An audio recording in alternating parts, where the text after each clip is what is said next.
Hello guys, ഇന്ന് ഉത്രാടമാണ്. ഉത്രാടത്തിൻ്റെ അന്ന് രാത്രി കുറച്ച് പൂ വാങ്ങാൻ വേണ്ടിയിട്ട് ഇറങ്ങിയതാണ്. ഞാനും അമ്മയും മോളും കൂടിയിട്ടാണ് ഇറങ്ങിയിട്ടുണ്ടായത്. പകൽ പോയിട്ട് ബാക്കിയുള്ള സാധനങ്ങളെല്ലാം വാങ്ങിയിട്ടുണ്ടായിനി. രാത്രിയാകുമ്പോൾ പൂവിന് കുറച്ച് വില കുറയുന്ന വെച്ചിട്ടാണ് രാത്രി ഇറങ്ങിയിട്ടുണ്ടായത്. അങ്ങനെ നമ്മൾ പയ്യന്നൂരെത്തിയ സമയത്ത് അവിടെ മാമനും അമ്മായും മോളും കൂടിയിട്ടുണ്ടായിനി. അവരും രാത്രി പൂ വാങ്ങാൻ വേണ്ടിയിട്ട് വന്നത് തന്നെയാണ്. പോയ സമയത്ത് നല്ല ബ്ലോക്കും നല്ല തിരക്കും ഉണ്ടായ സമയത്താണ് നമ്മൾ പോയിട്ടുണ്ടായത്. ആദ്യം ഒരു സ്ഥലത്ത് പോയി, അവിടെ കുറച്ച് പൂവിന് വില അധികമാണ് ഉണ്ടായത്.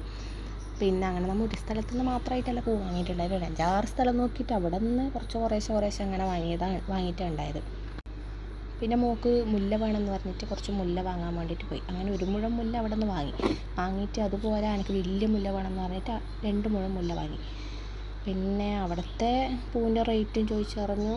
പിന്നെ പയ്യന്നൂർ മൊത്തം ഒന്ന് കറങ്ങിയെന്ന് തന്നെ പറയാം. എല്ലാ പൂ വിൽക്കുന്ന സ്ഥലത്തും പോയിട്ട് പൂവിൻ്റെ വിലയെല്ലാം അറിഞ്ഞ് നമ്മൾ ഒരു 4-5 സ്ഥലത്തുനിന്ന് കുറച്ച് പൂ വാങ്ങി. പിന്നെ നമ്മൾ നേരെ വീട്ടിലേക്ക് തിരിച്ചു.